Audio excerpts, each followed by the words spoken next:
An arrogant billionaire deliberately pours a glass of ice water over the head of a trembling waitress just to hear his wealthy friends laugh.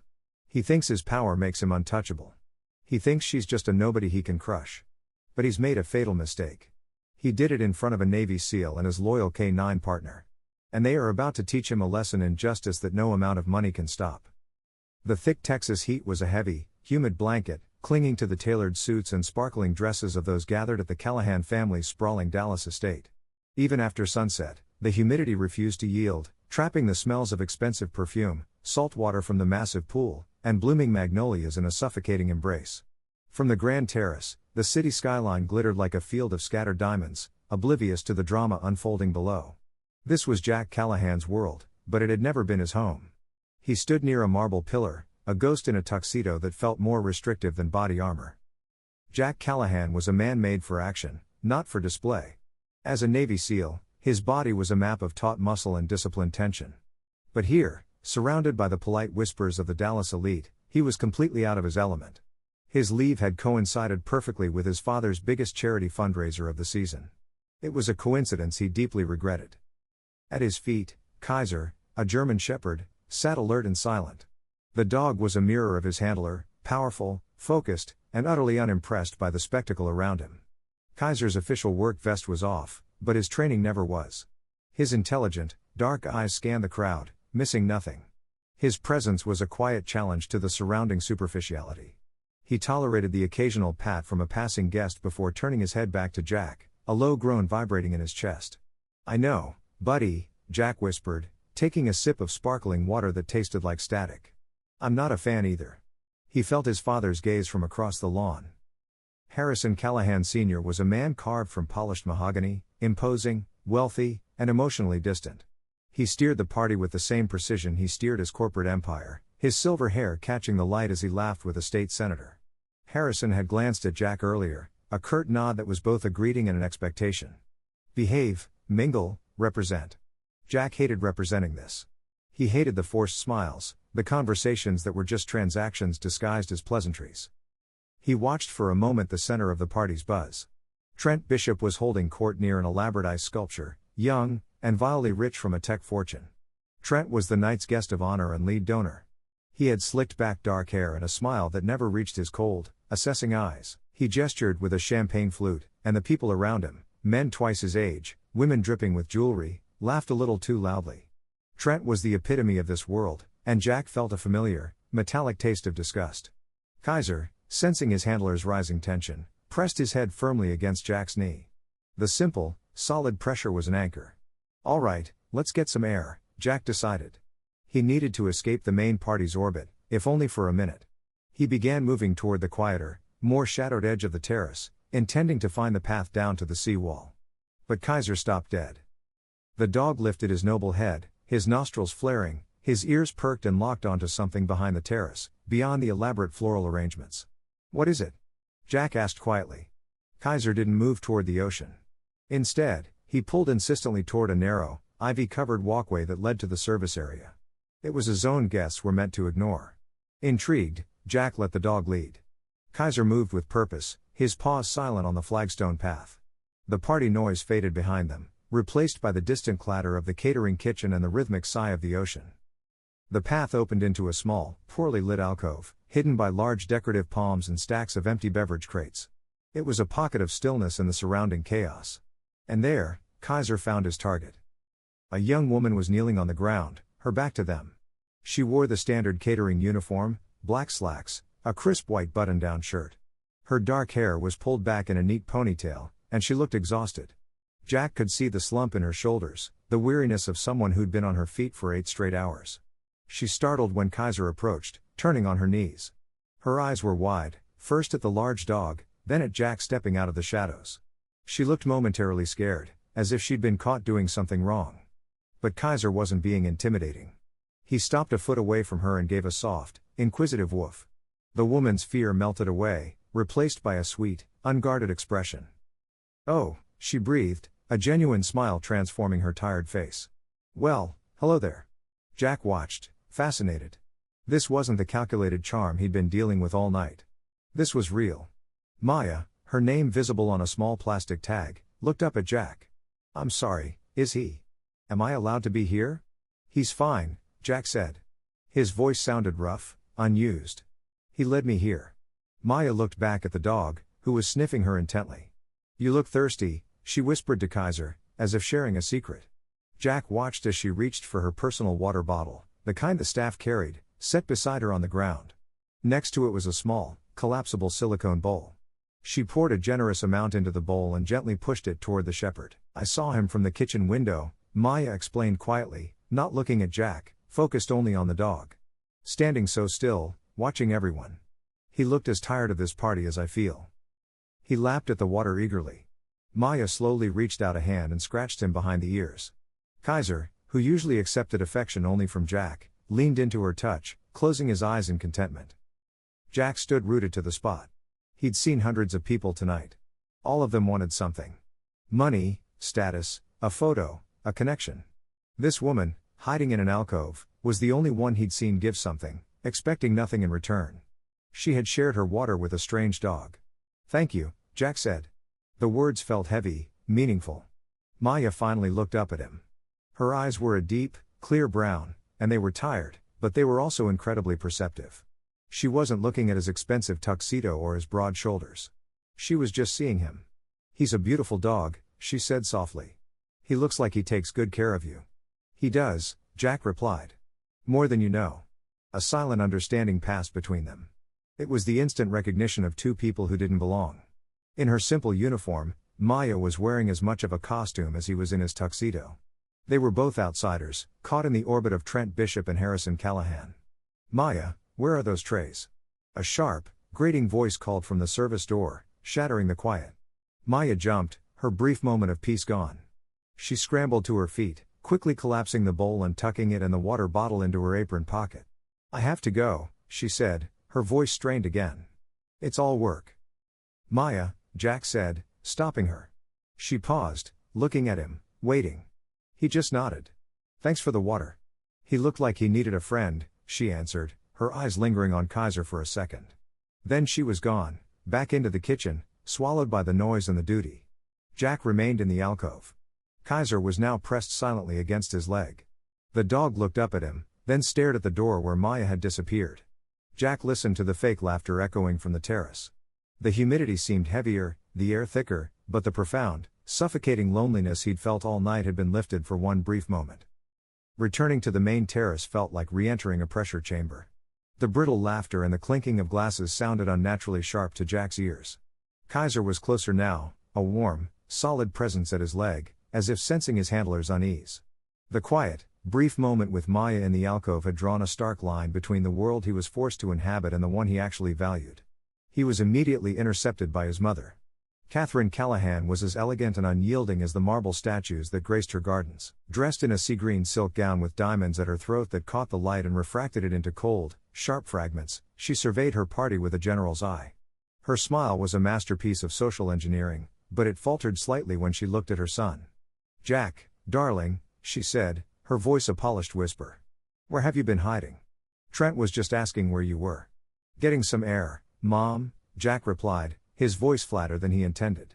Well, the air can wait, Catherine said, placing a perfectly manicured hand on his arm, her grip surprisingly firm.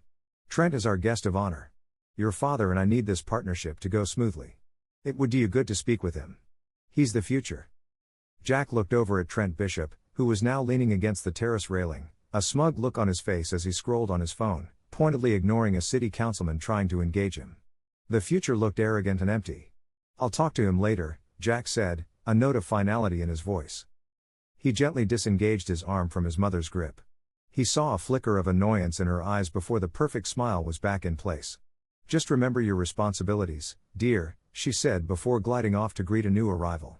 His responsibilities, his duty. The words echoed in his mind, the same words that had sent him to hostile lands thousands of miles from home. Here, they just felt like chains. Jack's eyes scanned the crowd, not for Trent, but for Maya.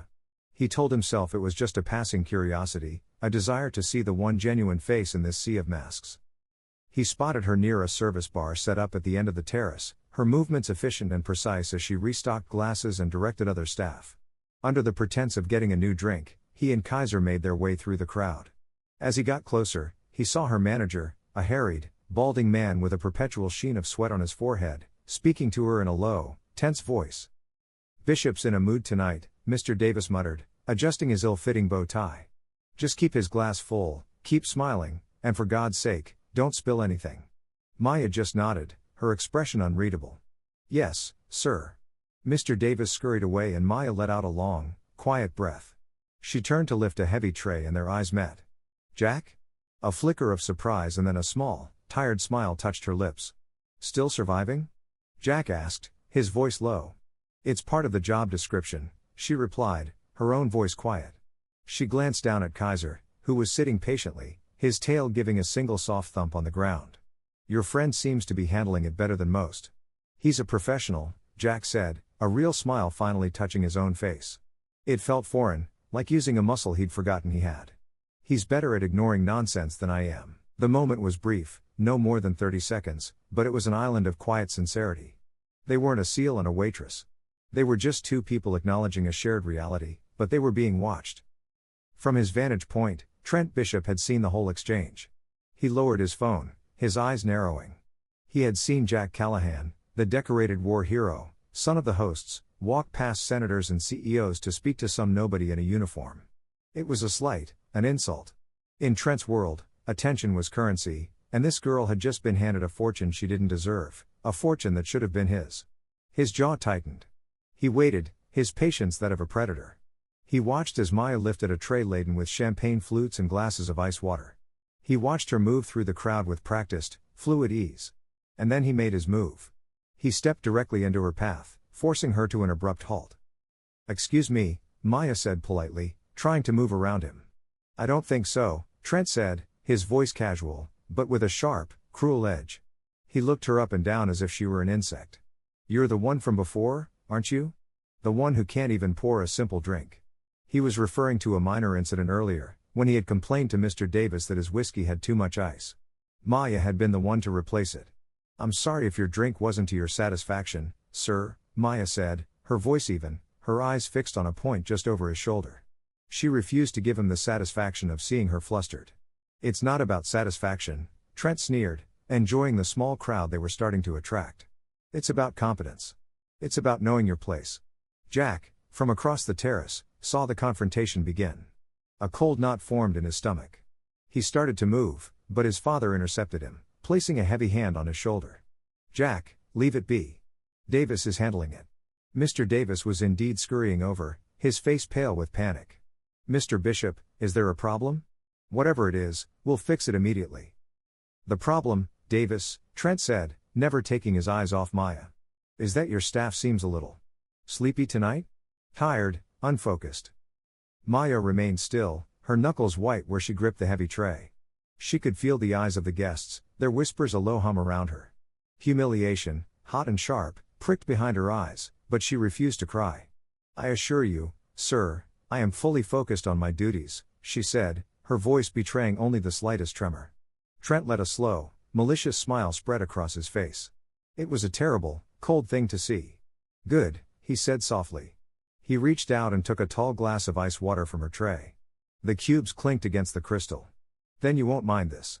He leaned in close, his voice a venomous whisper meant just for her, but in the party's sudden hush, everyone heard it. "This is to wake you up."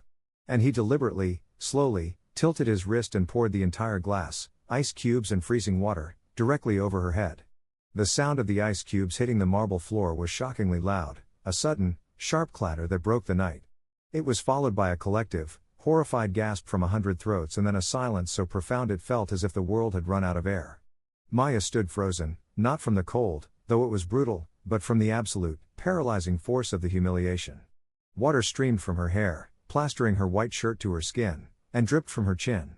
An ice cube was actually caught in the collar of her shirt. She could feel every eye on the terrace fixed on her, see the mixture of pity, disgust, and cruel amusement on their faces. She was no longer a person. She was a spectacle. Across the terrace, Harrison Callahan's hand was still clamped on his son's shoulder. "Jack, let it go," he commanded in a low, firm voice. "This is not our affair." For a moment, Jack remained still. He saw Maya, shivering.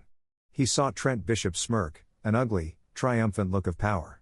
He heard his father's command, and in that moment, 16 weeks of Bud/S training, a lifetime of discipline, and a deep, primal rage converged. He didn't just shrug off his father's hand. He ripped it away with a force that sent Harrison stumbling back a step. "Jack," his father hissed. But Jack was already moving. He didn't run. He moved with a lethal speed and grace the crowd had only ever seen in action movies. He crossed the 30-foot terrace in what felt like 2 seconds, the crowd parting for him like water before a shark. Kaiser was with him, a silent black and tan shadow moving at his left heel, his body language instantly shifting from party guest to operational asset. Trent was still smirking, basking in his own audacity, when Jack reached them. He didn't even look at Trent. His entire focus was on Maya. She flinched as he entered her space, her eyes wide and unfocused with shock. "It's okay," Jack said, his voice quiet, but with a resonance that cut through the silence. In one fluid motion, he shrugged out of his black tuxedo jacket. He turned, settling it firmly around Maya's trembling shoulders, covering her soaked, transparent shirt. The jacket was huge on her, swallowing her small frame in its dark, warm wool. It was an unmistakable, public act of alignment. He was sheltering her, not just from the cold, but from their stares. He drew her back, gently but firmly, positioning her behind him as he turned to face Trent. Kaiser didn't just growl. The dog stepped forward, positioning himself between his handler and Trent. He lowered his head, the fur on his neck raising slightly, and a low, continuous rumble started deep in his chest. It wasn't a bark. It was a promise of violence. Trent finally lost his smirk, replaced by a look of indignant confusion. "Hey, Callahan, what the hell do you think you're doing?" "It's just the help." The girl was clumsy. Jack's eyes were flat, cold, and utterly devoid of the social graces he'd been forced to wear all night. He looked at Trent, and for the first time, Trent Bishop understood he was in the presence of someone truly dangerous. "Get out," Jack said. The words were barely a whisper, but they echoed across the terrace. Trent, bolstered by his wealth and the crowd, tried to regain his footing. "What did you say to me? I'm the guest of honor here." "You can't," I said. "Get out," Jack repeated. He took a quarter step forward. Kaiser's growl deepened. "Jack." The voice was a roar. Harrison Callahan stepped forward, his face purple with fury. "Stand down. That's an order. You are embarrassing this family." "Jack, darling, stop this." His mother, Catherine, cried out, her hand fluttering at her throat, her face a mask of horror. "Apologize to Mr. Bishop this instant. You are ruining everything." The entire party was frozen, watching the implosion of the Callahan family. Jack held his ground. He looked from his father's enraged face to his mother's panicked one. He saw the circle of guests, their phones half raised, their faces greedy for the drama. He saw Trent, who was now hiding behind his father's anger, and he saw nothing he wanted to save. He turned his back on all of them. He looked at Maya, who was clutching his jacket, her teeth chattering. "Come on," he said, his voice softening only for her. "Let me get you out of here." He didn't take her hand. He placed his hand lightly on her back, a gesture of guidance and protection. He started walking. The walk from the terrace, through the grand ballroom, and into the main foyer felt a mile long. Hundreds of pairs of eyes followed them. The whispers started, a sibilant hiss like snakes in the grass. Poured water all over her. Jack Callahan right in front of everyone. Harrison is going to kill him. Jack kept his eyes straight ahead, his pace steady. Kaiser moved at his heel, a perfect silent guardian, his head swiveling to scan the crowd, daring anyone to come closer. They passed Mr. Davis, Maya's manager, who stood in a doorway, wringing his hands, his face a mask of pure terror. He looked at Maya, then at Jack, and quickly looked away, pretending to be busy. They reached the massive, carved mahogany front doors. The sound of the party was finally muffled, replaced by the cool, marble silence of the foyer. The second the main adrenaline wore off, Maya's legs gave out. She stumbled and Jack was there, his hand moving from her back to her arm to hold her steady.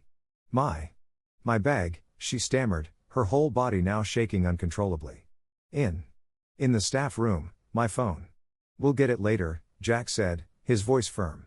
He could feel the violent tremor of her muscles through his jacket. "We're leaving." He pushed open one of the massive front doors. The humid Texas night, which had felt so oppressive before, was now cool on his face. The sounds of valet parkers, the quiet idle of luxury car engines, and the distant, rhythmic pulse of the waves filled the silence. He led her down the grand stone steps, ignoring the astonished looks from the valets in their red uniforms. He walked right past the line of waiting cars, leading her down the cobblestone driveway and onto the public sidewalk under the bright, indifferent glow of a streetlight. The party, the music, the anger, it was all just a distant, glowing wound behind them. Maya just stood there, wrapped in his jacket, shaking so hard she could barely stand. The shock was wearing off and the cold, damp reality was setting in. Jack stood beside her, the sleeves of his dress shirt stark white in the darkness, Kaiser sitting at his feet. He had just publicly defied his family, assaulted their guest of honor, and walked out of his own life. He looked at Maya's bowed head, at the stream of water still dripping from her hair onto his jacket, and he knew with absolute certainty that he had just made the first right decision of the entire night. The perfumed air of the estate was gone, replaced by the smell of exhaust and the distant, briny scent of the bay. They stood on the sidewalk for just a second, two islands under a streetlight, the adrenaline of the confrontation leaving a hollow space in its wake. Maya was now trembling violently, the soaked tuxedo jacket doing little to ward off the bone-deep chill of shock. She stammered, her teeth chattering so hard she could barely form words. My purse. I have to go back. My phone. No, Jack said, his voice absolute. He pulled out his own phone, his movements economical and precise, and summoned a car, setting the pickup location a block away. We're not going back in there. He looked at her, his gaze softening from the steel it held on the terrace. You're freezing. We'll get your things later. He started walking and she followed, her wet shoes making a squelching sound on the pavement. Kaiser walked between them, a silent, steadying presence. When the black sedan pulled up, Maya hesitated, looking at her own soaked form. Jack, I'll ruin the seats.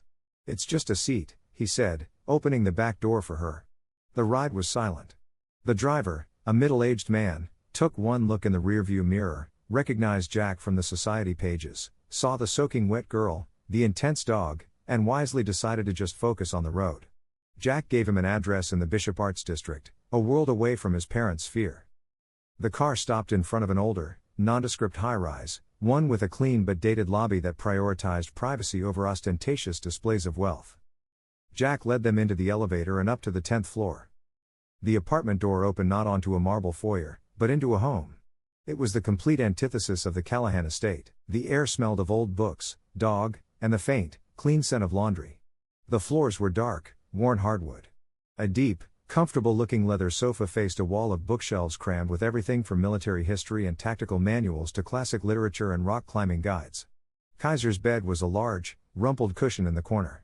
This wasn't a showroom. It was a sanctuary. This is. Maya began, looking around, clutching the jacket tighter. Mine, Jack finished. Not theirs. Bathroom's the first door on the left. There are clean towels. Take a hot shower. As long as you need. He opened a hall closet and pulled out a plain gray sweatshirt and a pair of dark gray sweatpants. It's the best I can do. They'll be huge on you, but they're warm and dry. Maya looked at the clothes, then at him, her eyes wide and filled with a confusing mix of gratitude and fear.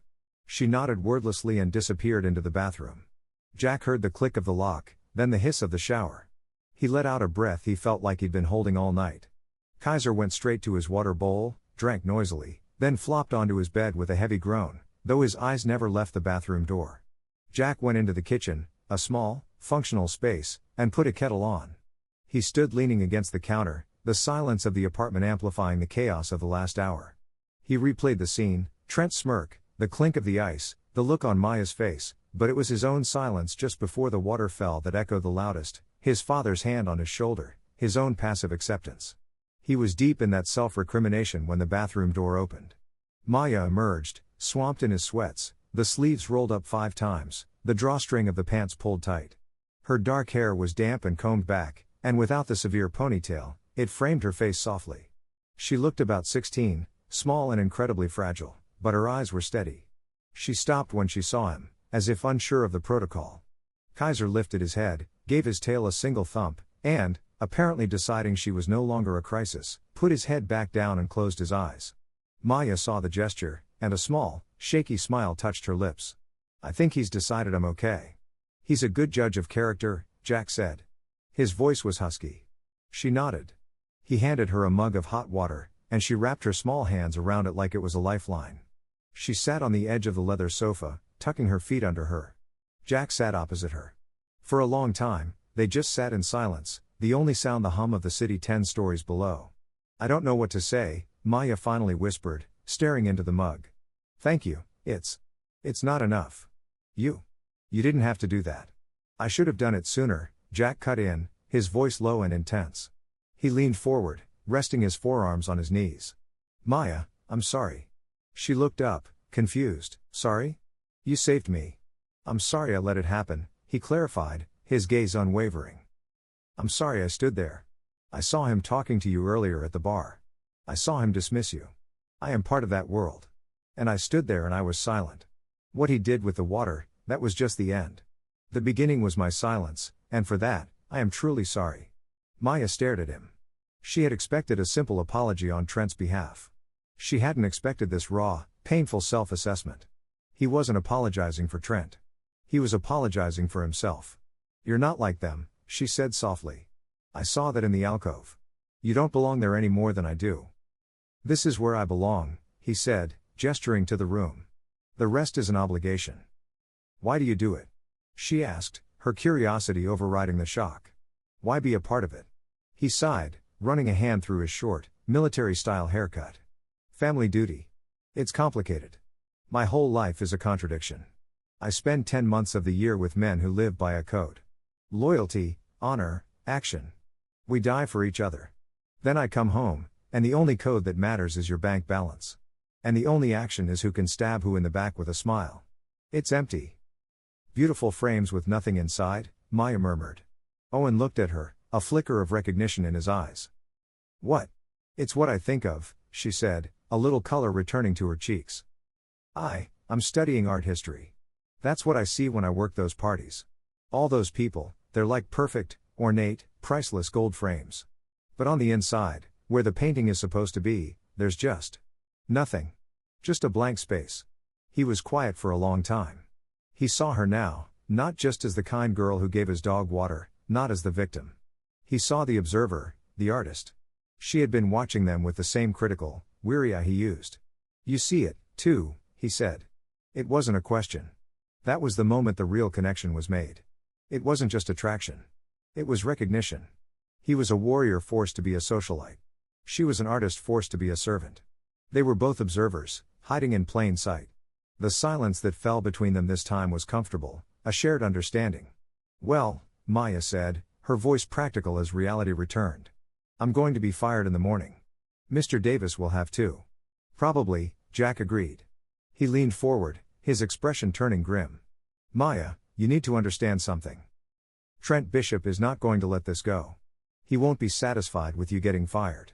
A new kind of cold, one that had nothing to do with ice water, crawled up her spine. What do you mean? Men like him, men like my father, they don't lose, and they don't tolerate being publicly humiliated. What I did tonight, what we did, it wasn't just an insult. It was a challenge to his power. He will not let that stand. What can he do? She asked, her voice small. He won't stop at your job, Jack said, his voice flat and certain. He will come after you to hurt you because it's the only way he knows how to hurt me, and he'll come after me through my family. She pulled the sleeves of the sweatshirt over her hands, a protective gesture. He saw the fear in her eyes, and a fierce protective instinct, far more potent than what he'd felt on the terrace, roared in his chest. He reached across the small space between them, not to touch her, but just to offer his hand, palm up, an invitation. He won't touch you, Jack said. It wasn't a reassurance. It was a vow. I will not let him. You are safe. I promise you that. Maya looked at his hand, strong, scarred, and steady. Then she looked at his face. His eyes were intense and completely sincere. After a long second, she placed her own small, cold hand in his. He closed his fingers around hers. A silent, binding contract. While a fragile sense of safety bloomed in the quiet of Jack's apartment, a storm of pure, narcissistic rage was erupting 20 miles away. In the penthouse of Bishop Tower, a monument to his own ego, Trent Bishop threw a crystal tumbler at the floor-to-ceiling plate glass window. The glass didn't break, but the tumbler exploded, showering shards and the remains of $100 whiskey across the pristine Italian marble floor. In front of everyone, he seethed, pacing the vast, empty room like a caged panther. His tailored suit was now a straitjacket of public humiliation. He puts his coat on her. He walks her out like she's some damn princess. And I'm the stain on her shoe. Word was already spreading. He could feel it. The whispers, the poorly hidden smirks. The story would be all over Dallas by morning. Trent Bishop, the tech titan, taken down by some grunt and a nobody. His power, so carefully cultivated, had been openly challenged.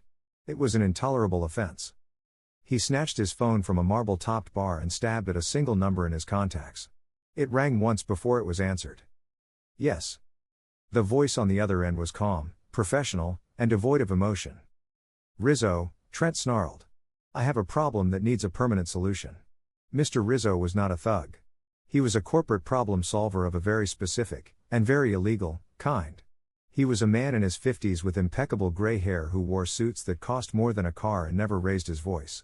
He handled things that couldn't be solved by lawyers, union problems, inconvenient journalists, and now, personal vendettas. Define permanent, Rizzo's voice replied, as cool as the glass under Trent's feet. There's a Navy SEAL, Jack Callahan. Trent spit the name out like poison. And a waitress, some catering girl named Maya. They made a fool out of me tonight at the Callahan Gala. I know of the Callahan family, Rizzo said, a note of caution in his voice. This is a high-profile target. I don't care, Trent roared. I want them ruined. I want that soldier to never be able to lift a finger again, break his hands, his legs. I don't care. Make it look like a robbery gone wrong. And the girl, I want her gone. Scare her so badly she leaves the state, the country. Make sure she understands what happens when trash gets in my way. There was a pause on the line. Rizzo was calculating the risk versus the reward. Trent's vengeance was legendarily generous. The girl is collateral, Rizzo stated. Her involvement significantly raises the risk profile. It brings a different kind of attention. I'm paying you to manage the attention, Trent screamed, his composure completely gone. I want it done by tomorrow. Find them. I want to wake up the day after and hear that Jack Callahan is in the hospital and the girl has vanished. Do you understand me? The instructions are clear, Rizzo said, his voice unchanged. My fee will reflect the complexity. I will need all available information on the girl. A picture, last known address. My assistant is sending it to you now, Trent said, a cruel smile finally returning to his face. He pictured Maya's terrified eyes, Jack's broken body. The thought was a soothing balm to his wounded ego. Consider it handled, Rizzo said, and the line went dead. Trent stood in the silence of his penthouse, the city lights glittering below him like a conquered kingdom. The humiliation was already starting to curdle into the sweet, satisfying poison of impending revenge. Back in the Bishop Arts District, the world felt a million miles away from Trent Bishop's rage. Jack's hand was still holding Maya's, a warm, solid anchor in the quiet room. The touch was no longer just a contract of protection. It was a simple, profound human connection. He gently let her go. You should get some sleep, he said, his voice softer than he intended. You can take the bedroom. I'll take the couch. Kaiser will probably try to sleep on the floor between us. Maya looked from the comfortable leather sofa to the closed bedroom door. Jack, I can't take your bed. You can and you will, he said, and the quiet authority in his voice allowed for no argument. You're safe here, Maya. That's all that matters right now. He paused. Tomorrow, first thing, we're going to get your things from your apartment and your purse from the estate, but we do it together. The word we hung in the air between them, solid and real. She was not alone in this. Just then, his phone, sitting on the coffee table, began to vibrate, the screen lighting up with a name that made Jack's jaw tighten. Harrison Callahan. He looked at Maya, then at the phone. He knew what this was. This was the summons, the ultimatum. He answered it. Hello, Dad. Don't you hello, Dad me. Harrison's voice was a low, controlled fury. Do you have any idea what you've done? The calls have already started. The gossip columns will have a field day. You have publicly, single-handedly jeopardized a $30 million philanthropic partnership. I did what was right, Jack said calmly. Right? Harrison scoffed. You assaulted a guest. You caused a scene that will be the talk of this city for months. Over a waitress, you have a duty to this family, a duty you threw away tonight. My duty is to protect those who can't protect themselves, Jack countered, his voice like ice. That's my real job. You should try it sometime. There was a sharp intake of breath on the other end of the line. You will be at the house tomorrow morning at 9 a.m. sharp. You will bring the girl with you. You will both formally apologize to Mr. Bishop. We will issue a press release about a misunderstanding. And then maybe I can salvage the mess you've made. Maya, from the sofa, could hear the angry, muffled tones of Harrison's voice. She saw Jack's jaw harden, the tension in his shoulders. She saw the price he was paying to protect her. We won't be there, Jack said, his voice absolute. There will be no apology. The only person who deserves an apology is Maya. Jack, I am warning you, his father's voice dropped to a dangerous whisper. You are my son, but my legacy, my business, comes first. If you defy me on this, you are on your own. Consider your trust fund, your access, everything, gone. You will be cut off. Jack looked over at Maya, who was watching him with wide, worried eyes. He saw her courage, her quiet dignity, the spirit a man like Trent Bishop had tried and failed to extinguish. He looked at Kaiser, a creature of pure, uncomplicated loyalty. This was his family now. This was his code. I've been on my own for years, Dad, Jack said quietly. You just haven't been paying attention. He ended the call, leaving the room in silence once more. The next morning, the Dallas sun streamed through the apartment windows, relentlessly bright. The city was awake and buzzing, a stark contrast to the quiet, fragile bubble Jack and Maya had created. Maya had woken up on the sofa despite Jack's protests, refusing to take his bed. She found him already awake in the kitchen, a mug of black coffee in his hand, looking out at the bay. Kaiser was a warm, heavy weight on her feet. For a few moments, the normality of it was breathtaking. The smell of coffee, the quiet companionship, it felt dangerously like peace. Morning, Jack said, turning as he heard her stir. He had dark circles under his eyes and she realized he probably hadn't slept at all. He'd probably been standing watch all night. Good morning, she replied, her voice husky. The events of the previous night came rushing back, a cold wave of reality. Jack. About last night. And your father? You didn't have to do that. I did. He cut her off, his voice firm but not unkind. He poured her a mug of coffee. There is no version of this where I don't. That conversation ends here. He shifted into a different mode, one she was beginning to recognize as his tactical self. Okay, here's the plan. First, we need to get your things. ID, wallet, phone, a change of clothes, everything you need to function. Trent knows who you are, but he doesn't know where you are. Not yet. So we move fast and we move smart. We'll take my truck. It's a nondescript SUV in the garage, not registered in the family name. We get in, we get out, we come back here. Maya nodded, a knot of anxiety tightening in her stomach. Her small apartment, once her sanctuary, now felt like enemy territory. What about you, your family? They're a separate problem, he said. His expression was unreadable. Right now, you are the mission. An hour later, they were in his dark gray SUV, Kaiser sitting alert in the back. The truck was clean, functional, and devoid of any luxury. It smelled faintly of dog and gun oil. As they drove through the vibrant, sun-drenched streets of her neighborhood in Oak Cliff, Maya felt a growing sense of dread. It's just up here, she said, pointing to a street of colorful two-story apartment buildings. The blue one on the left. Jack didn't pull up in front. He circled the block once, his eyes scanning everything. The cars parked on the street, the people on the sidewalk, the alleyways. It was second nature to him, a constant, low-level threat assessment. Looks clear, he said, parking half a block away. Okay, stay here. Lock the doors after I go. I won't be more than 5 minutes. Jack, no, she said, putting a hand on his arm. It's my apartment. I need to come with you. My books. My art history books. I need. He looked at her, saw the panic in her eyes, and relented. Okay, but you stay right behind me, Kaiser, with me. They got out of the truck, the humid air instantly clinging to them. The street was quiet, save for the distant sound of salsa music from an open window. They walked quickly, Kaiser trotting silently between them. They were 20 feet from her building's entrance when it happened. An unmarked white work van that had been parked across the street suddenly roared to life. With a squeal of tires, it shot across the street, hopping the curb and completely blocking their path. Jack's reaction was instantaneous. He didn't think, he acted. Maya, back. Get to the truck now, he yelled, shoving her hard behind him, back toward the SUV. The van's side door slid open with a violent bang, and 3 men jumped out. They weren't street thugs. They were professionals in dark work jeans and plain t-shirts, their faces hard and purposeful. One of them, the clear leader with a jagged scar on his cheek, pointed at Jack. The leader, a stocky man with cold, dead eyes, pulled out his phone. That's him. Make it fast. Rizzo wants a picture. Kaiser, watch. Jack's command was sharp, a blade of sound.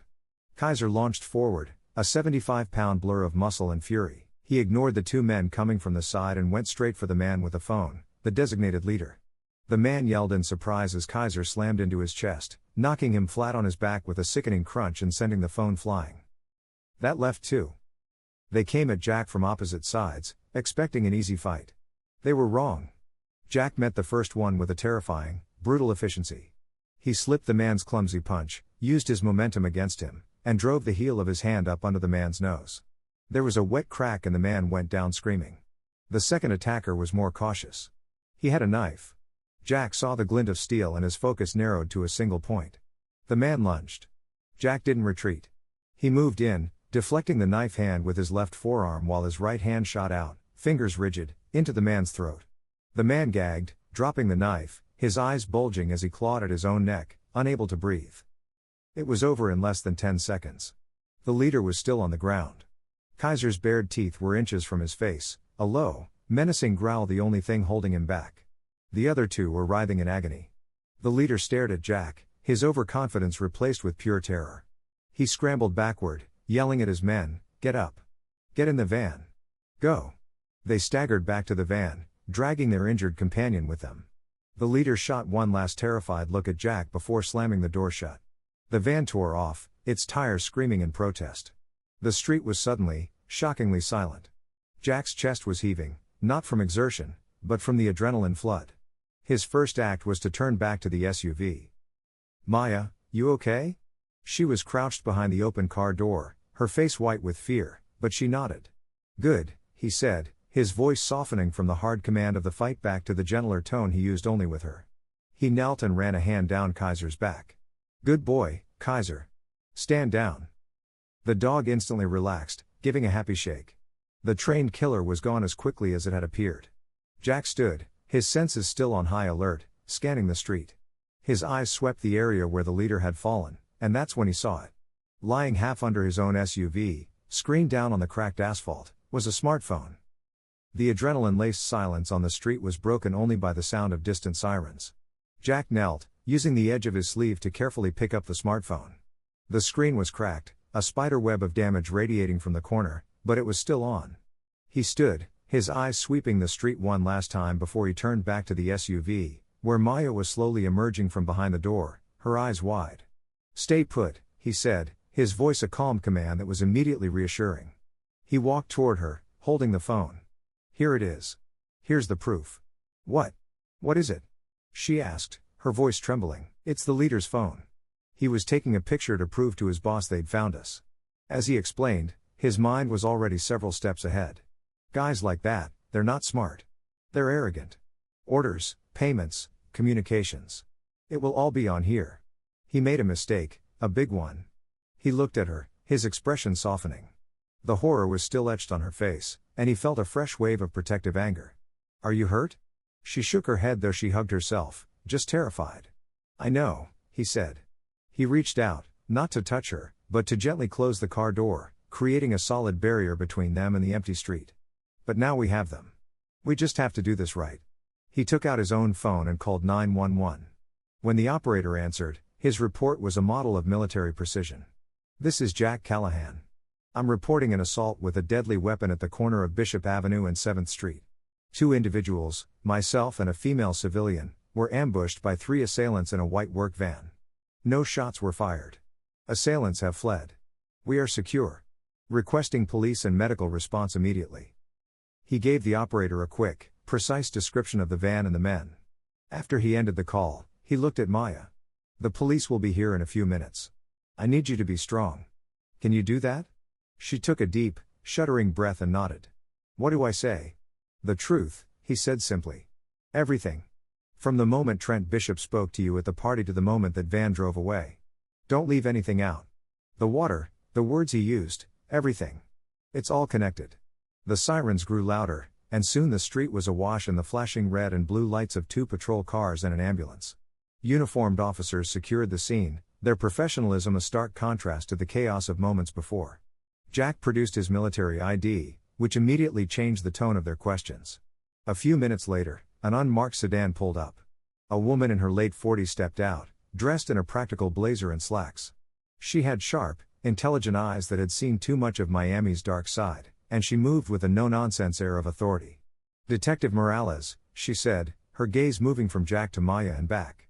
She had a firm handshake and a reputation for being unbuyable. "I was told there was a Callahan involved. That usually means a headache. Talk to me." Jack recounted the attack with the same precision he'd used on the phone. He described the men, the van, and the fight, leaving out no detail. "You took on 3 men by yourself?" Morales asked, one eyebrow raised. "I'm a Navy SEAL," Jack said flatly. "It's what I'm trained to do." He gestured to Kaiser, who was sitting quietly beside Maya. "And I had backup." Morales' gaze lingered on Maya, who was wrapped in an EMT's blanket despite the heat. "And you, miss? What's your connection to all this? Is this it?" Jack gave a slight nod, encouraging Maya. Maya stood a little straighter, her voice shaky at first, but growing stronger with every word. She started at the beginning. She told Detective Morales about the party, about Trent Bishop's condescending attitude, the public and deliberate act of pouring the ice water over her head. "He did it in front of hundreds of people," Maya said, her voice ringing with a newfound strength born of righteous anger.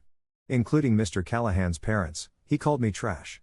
He did it to humiliate me."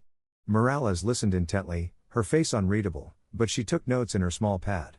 "And you think this attack is connected to that?" "I don't think so," Jack cut in. "I know so." He held up the evidence bag containing the attacker's phone. He was arrogant and sloppy. "The leader of the assault dropped this. I'd be willing to bet my life you'll find a direct line from this phone to Trent Bishop." He handed the bag to Morales. She took it, her eyes sharp with professional interest. This changed everything. An assault was one thing. An assault with a direct electronic trail leading to one of the city's most powerful billionaires was something else entirely. Morales said, turning her full attention back to Maya. "The incident at the party, you'd be willing to give a formal statement about that as well? Harassment, public endangerment, assault. We can build a case." Maya looked at Jack. She saw his unwavering support, his promise that he wouldn't let anyone hurt her. She remembered the feeling of the ice water, the laughter, the crushing weight of public shame. And she found her courage. "Yes," she said, her voice clear and strong. "I am." Morales nodded, a flicker of something that looked like respect in her eyes. "Good," she turned to a uniformed officer. "Get forensics on this phone, now. I want every text, every call, every location ping. Get a warrant for Bishop's records based on this device and get a full and complete statement from Ms. Clara," she said, supplying her full name. Now, Detective Morales looked back at Jack. "This is going to get very messy, Mr. Callahan. You're poking a very powerful bear." "Bears bleed just like anyone else, Detective," Jack replied, his gaze locked on Maya as she walked toward a patrol car to give her statement. He had started this by defending her honor. Now, armed with a piece of technology and the power of Maya's voice, he was going to help her get justice. The fight had changed. It was no longer about throwing punches in a dark alley. It was about dismantling an empire, one text message at a time. The next few hours were a blur of procedural calm after the violent storm. At the police station, a sterile, air-conditioned world away from the sun-drenched street, Maya gave her statement. She spoke with a clarity that surprised even herself, recounting every detail, every sneer, every drop of ice water. Jack sat in the waiting area with Kaiser, a silent, immovable guardian, refusing offers of coffee, his entire being focused on the closed door of the interview room. Detective Morales emerged 2 hours later, her expression grim but satisfied. She walked straight to Jack. "It's all here," she said, holding up the bagged phone. "Worse than you thought. A contact listed as Rizzo, a call log showing 2 calls right after the incident at your family's party, and a text message sent an hour before this morning's attack." She showed Jack a photo of the phone screen on her own device. The message was from Trent Bishop. It read, "Is it done? I want results, not excuses." That, combined with your statement and preliminary testimony from 2 of the attackers we already picked up based on the leader's cell records. "We've got him," Morales said, a hard finality in her voice. "The D.A. just signed the warrant. Conspiracy to commit assault. Aggravated battery. It's a long list. He's not walking away from this." "Where is he now?" Jack asked. A rare, thin smile touched Morales' lips. "He's attending the closing brunch for your mother's charity gala at your family's estate. Seems he felt the need to make an appearance. Prove he's untouchable." She looked Jack dead in the eye. "He's about to find out he is very, very touchable." When Maya came out, her face was pale, but her eyes were clear. She looked at Jack, and for the first time since the ordeal began, She looked truly unafraid. He stood. "It's time to go home," he said, and she knew he didn't mean his parents' mansion. But Morales had one last question. "Mr. Callahan, we're proceeding to the estate now. It would be beneficial if you and Ms. Maya were present. It sends a message. It shows the victim isn't hiding. But I'll understand if you don't want to." Jack looked at Maya, leaving the choice to her. He would do whatever she wanted. She took a deep breath, stood a little taller, and met the detective's gaze. "We'll be there," she said. The scene at the Callahan estate was a grotesque parody of the night before. Under a massive white tent on the lawn, the remnants of the Dallas elite were sipping mimosas and eating tiny quiches. The air was thick with gossip. Harrison and Catherine Callahan were moving through the crowd, their faces stretched into brittle, rigid smiles, doing damage control. And at the center of it all, holding court by the champagne fountain, was Trent Bishop. He was laughing, telling some story, radiating an aura of complete and utter impunity. He wanted everyone to see that nothing and no one could touch him. The arrival of 3 unmarked police sedans, followed by 2 uniformed patrol cars, was a record-scratch moment. The polite conversation died instantly. Mimosa glasses froze halfway to lips. Detective Morales led the way, striding across the pristine lawn with a purpose that made the crowd part. Jack and Maya were a few steps behind her, Kaiser at Jack's side. Harrison Callahan saw them first. His face went from pale to a deep, mottled red. "Isabella," he boomed at the detective. "What is the meaning of this? This is a private event. You are trespassing." "I have a warrant, Harrison," Morales said, not breaking her stride. She walked straight up to Trent Bishop, who had stopped laughing, his face a mask of disbelief. "Trent Bishop," Morales' voice was clear and carried across the lawn. "You are under arrest for conspiracy to commit aggravated assault." "This is insane," Trent sputtered, looking wildly from Morales to Harrison. "This is harassment. My lawyers will eat you alive." 2 uniformed officers stepped forward, taking his arms. "Harrison, do something." Trent shrieked, his composure shattering. Harrison lunged forward, his face contorted with rage. "You can't do this. I'll have your badge, Morales. I'll call the mayor, the governor." "Call whoever you want," Morales said calmly as the officers cuffed Trent behind his back. "But right now, your guest is coming with me." They started walking Trent, now pale and sweating, across the lawn. He saw Jack and Maya, standing there watching. The hatred in his eyes was pure and undiluted. "You!" he screamed at them. "You will both pay for this. You are dead." The crowd was a sea of stunned faces and raised smartphones, recording every humiliating second. Catherine Callahan looked as if she were about to faint, her hand pressed to her chest.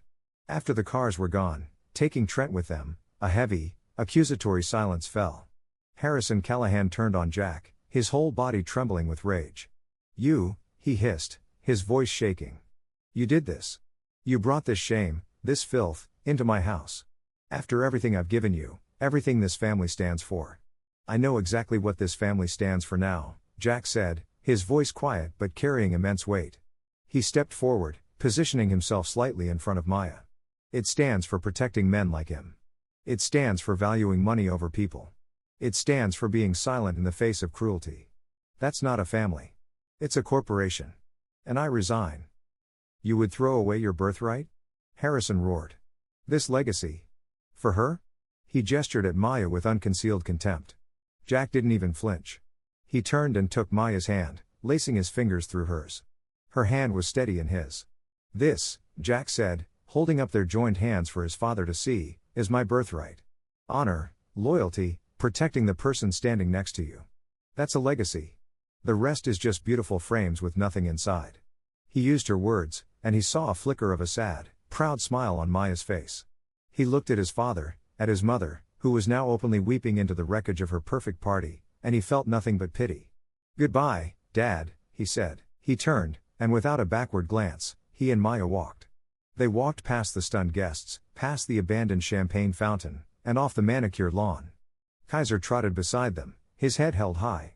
They didn't stop until they reached Jack's SUV, parked on the street a block away. He opened the door for her, and Kaiser hopped in the back. As Jack got into the driver's seat, he looked at her. The fear was gone from her eyes, replaced by a quiet, resilient light. She was no longer just the victim he had saved. She was the partner who had stood with him, who had found her own voice and helped him find his. He started the engine. In the rearview mirror, He could see the distant white peak of the party tent, a monument to a life he'd just left behind. He had no idea where they were going. Not exactly. He had no inheritance, no family safety net. Maya had no job. All they had was his small apartment, a very loyal dog, and the promise they had made to each other in the dark. He reached across the console and took her hand again. She squeezed his back. "So," she said, a small, genuine smile finally reaching her lips. "What's next?" "I don't know," Jack answered. And for the first time in his life, the uncertainty felt exactly like freedom. He turned the SUV away from the waterfront mansions and toward the heart of the city, driving into the bright, unknown territory of their new beginning.